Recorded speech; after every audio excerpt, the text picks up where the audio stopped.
Bonjour mes frères et sœurs, et c'est aujourd'hui qu'on commence. On est le 1er septembre et nous commençons l'étude du livre des Actes des Apôtres. Mais d'ici la fin de nos études, de nos partages, vous allez peut-être venir à la conviction que je suis venu en me préparant pour partager avec vous ce livre-là.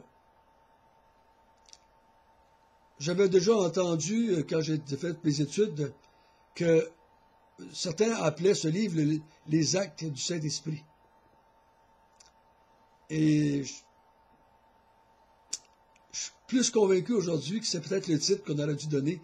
Vous savez comme moi que le titre n'a pas été donné par Dieu, c'est les hommes qui ont inventé ce titre-là. Et je me demande si on serait pas mieux de dire que c'est les Actes du Saint-Esprit. Vous ferez votre propre choix à travers nos partages.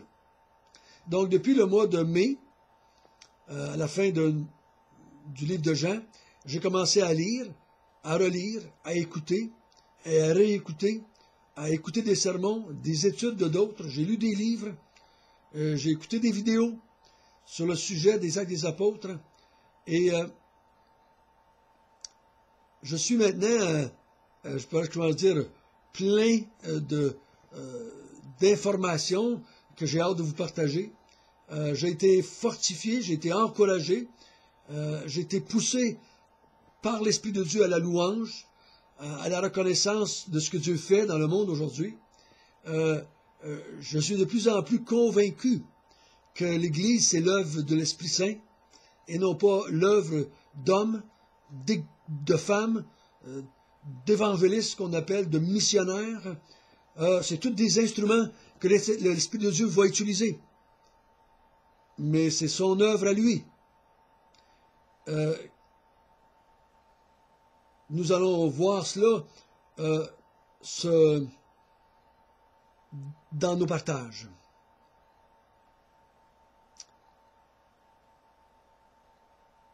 J'ai choisi les livres des Actes des Apôtres parce que je trouve que présentement, dans l'Église, de façon générale, notre approche à l'évangélisation est peut-être pas la meilleure. Je partage avec les croyants et on a beaucoup de croyants ont de la misère avec la formule qu'on prend aujourd'hui.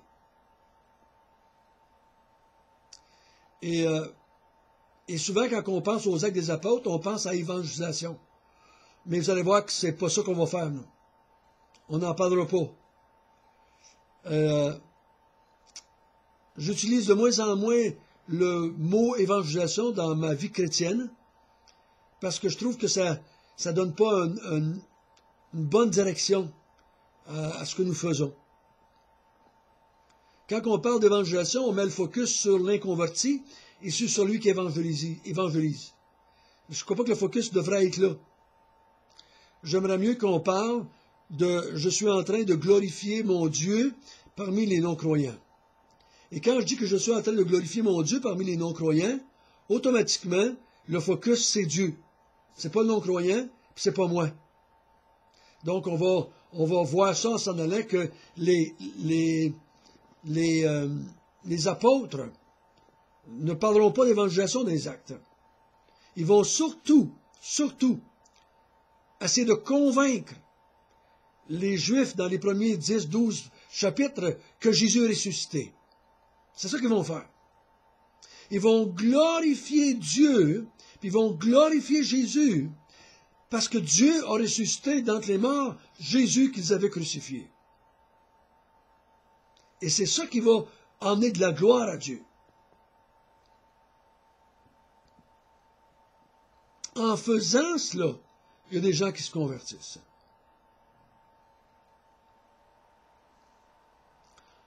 Et on va voir ensuite toute la place que le Saint-Esprit va prendre. On néglige le Saint-Esprit, je crois. On néglige son œuvre.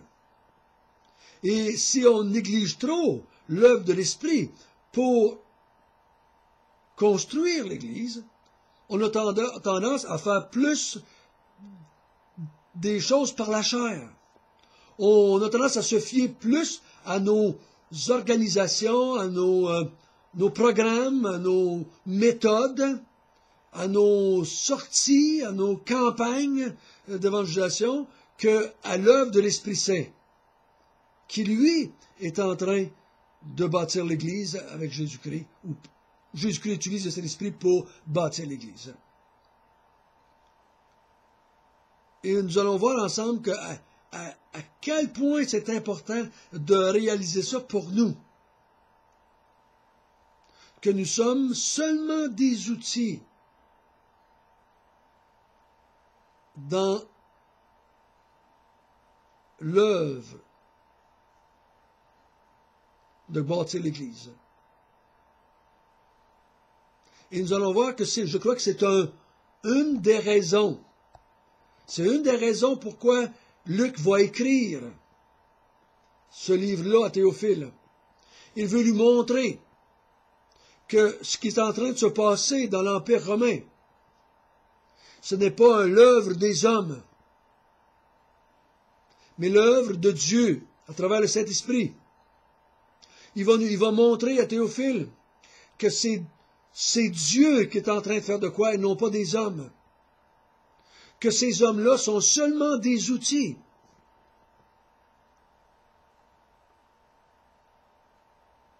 Dans les mains de l'Esprit Saint. Et nous allons voir que c'est la même chose pour nous.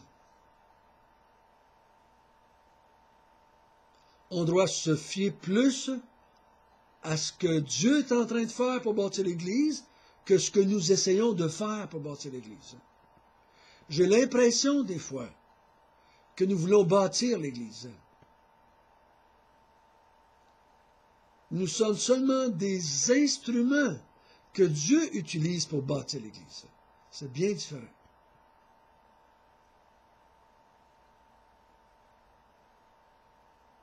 Donc,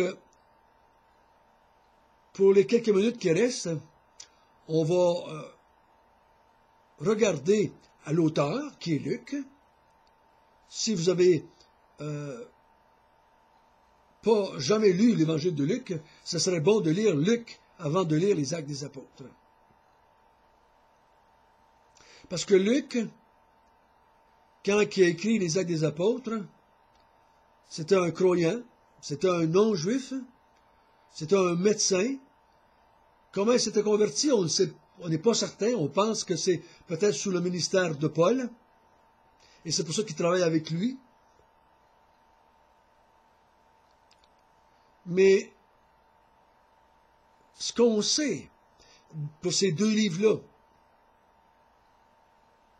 c'est que Luc connaît un homme du nom de Théophile, qui est un excellent Théophile. Et ce titre-là, dans les actes, est employé pour des hommes importants comme Festus ou Félix, des hommes, des autorités romaines.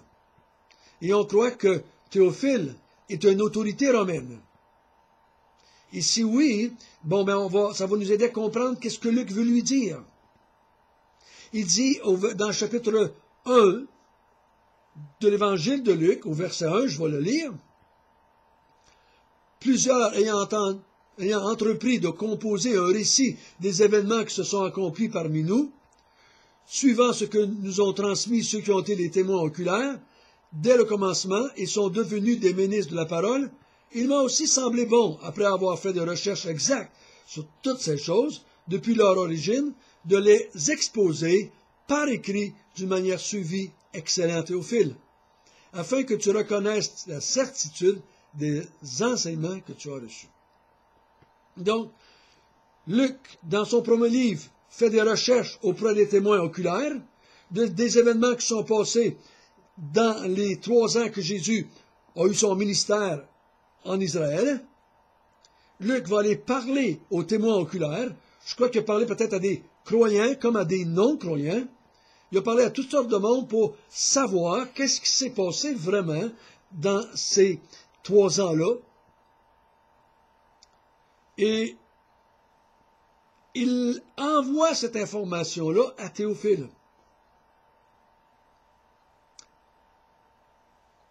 C'est qui ce Théophile-là? Excellent Théophile. C'est tout ce qu'on a de lui. Moi, la question que je me suis posée en lisant le livre des Actes, et ce qui est ressorti pour moi personnellement, je me suis posé la question, est-ce que Théophile était un croyant? Quand Luc lui a envoyé l'Évangile et les Actes. Il y en a qui disent oui, il y en a qui disent non. Était-il croyant? J'ai l'impression, personnellement, qu'il n'était pas. Il n'était pas certain. Si moi, je te montre des passages dans la Bible, puis j'essaie de te convaincre, c'est parce que tu n'es pas certain. Et la foi est certaine, elle. Est-ce que c'est seulement qu'il veut fortifier le jeune croyant, ou le nouveau croyant, ou le croyant que Théophile est? Peut-être.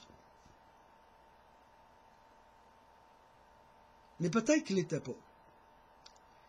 Parce qu'une chose est certaine, en écrivant l'Évangile, il essaie de convaincre Théophile de qui est Jésus. Moi, je crois qu'il a entendu parler de Jésus. Il a entendu un paquet de choses au sujet de Jésus. Peut-être qu'il a été évangélisé par quelqu'un, peut-être même par un apôtre. Peut-être par Luc lui-même. Mais qui n'est pas certain de tout ce qu'il a entendu. Il n'est pas sûr que c'est vrai, toutes ces choses fantastiques qu'il a entendues. Et que Théophile essaie de le convaincre. Et quand il arrive dans les Actes des Apôtres, c'est la suite. Il n'y a pas de... Il n'y a pas un autre ajout. Il commence le deuxième tome. Il dit, Théophile, j'ai parlé dans mon premier livre de tout ce que Jésus a commencé de faire et d'enseigner dès le commencement, jusqu'au jour où il fut été enlevé dans le ciel après avoir donné ses ordres par l'Esprit Saint aux apôtres qu'il avait choisis. Donc il commence là où il a laissé. Il avait laissé Jésus mort et qui monte au ciel. Non, excusez. Il n'a pas monté au ciel, il va monter...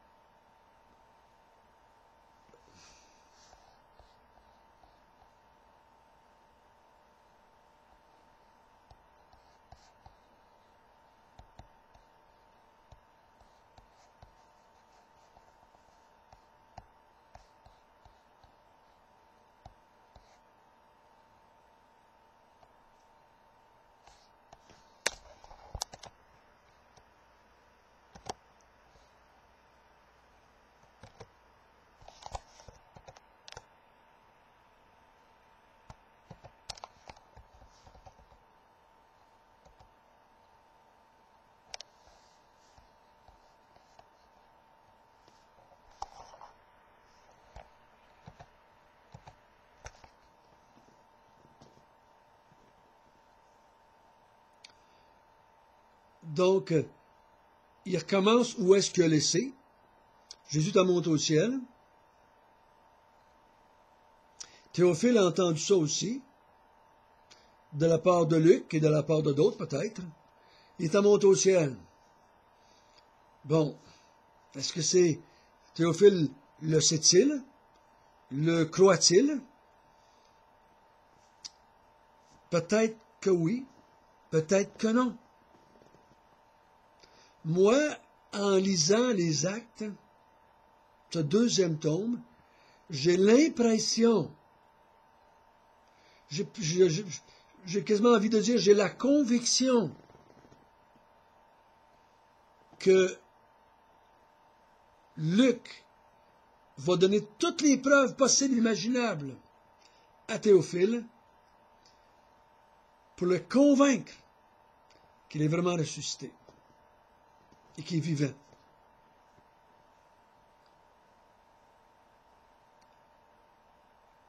C'est facile à dire, il est ressuscité puis il monte au ciel. Puis personne ne le voit. Mais il va donner des preuves dans ce livre-là que c'est vraiment ça qui est mort et qui est ressuscité et qui est monté au ciel et qui a envoyé son esprit comme il avait promis. Donc c'est la suite. Donc dans notre approche, nous allons voir qu'est-ce que c'est que ça nous dirait si on était un non-croyant. Puis on va le lire, puis on va l'interpréter comme étant, si Théophile est un croyant, parce que nous, on est un croyant aussi. Donc on va le lire, nous on le lit, les Actes des Apôtres, comme étant un non-croyant.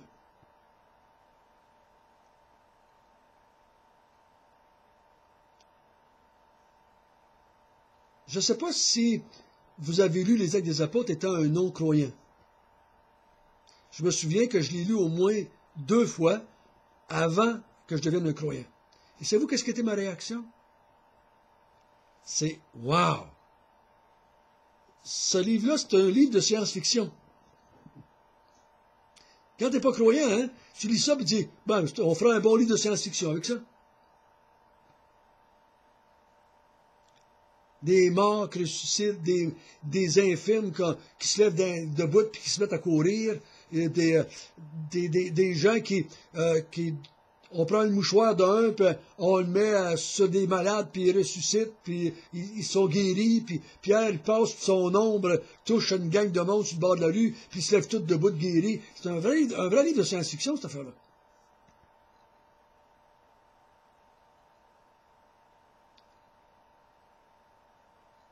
Si tu ne crois pas, tu penses que le gars il dit voyons donc, c'est impossible ça. Ça se peut pas, ça, ce qu'il dit là.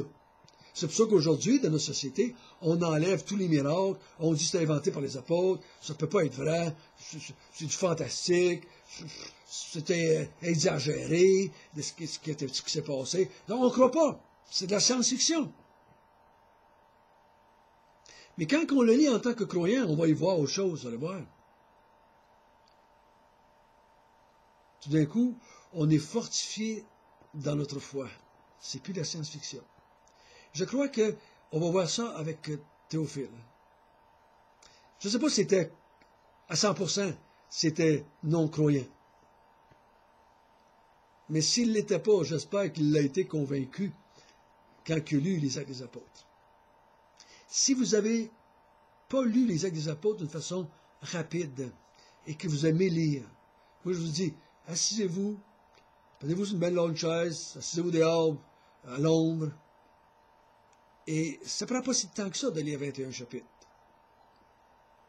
ou 22 chapitres. Voyons, je ne me souviens même plus comment il y en a. Voyons là. 28 chapitres. Pas si long que ça, vous savez. Prenez le temps de le lire, parce que je crois que personnellement que quand Théophile l'a reçu, le livre, il n'a pas commencé à lire des petits bouts de 7-8 versets à tous les dimanches matin. Puis essayer de comprendre ce que Luc est en train de dire. Je ne crois pas qu'il non plus qu'il a pris 28 jours pour le lire à un chapitre par jour. Je suis pas mal convaincu, personnellement. En tout cas, si je recevrais le 2e tome, puis j'étais intéressé par le 1er tome, ça m'a intéressé, et je lis le 2e tome, ben, je vais le lire, et ça prend 3 heures, 4 heures, on lit ça, c'est 3 heures, à peu près 3 heures et demie, tu lis ça, puis c'est fini.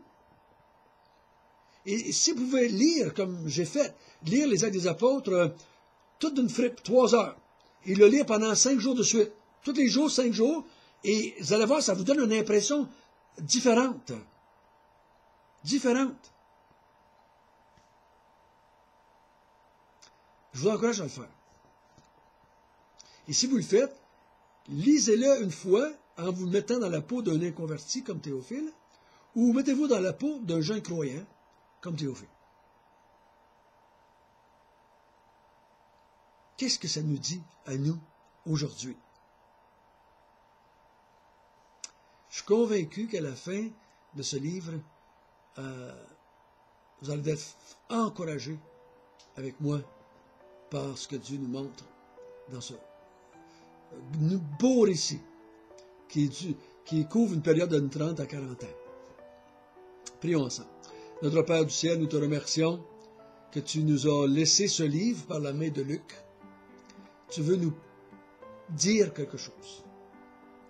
Et je crois que tu veux toujours nous dire la même chose. Tu veux nous parler du Fils. Tu veux glorifier le Fils. Tu veux exalter ton nom, celui que tu as envoyé.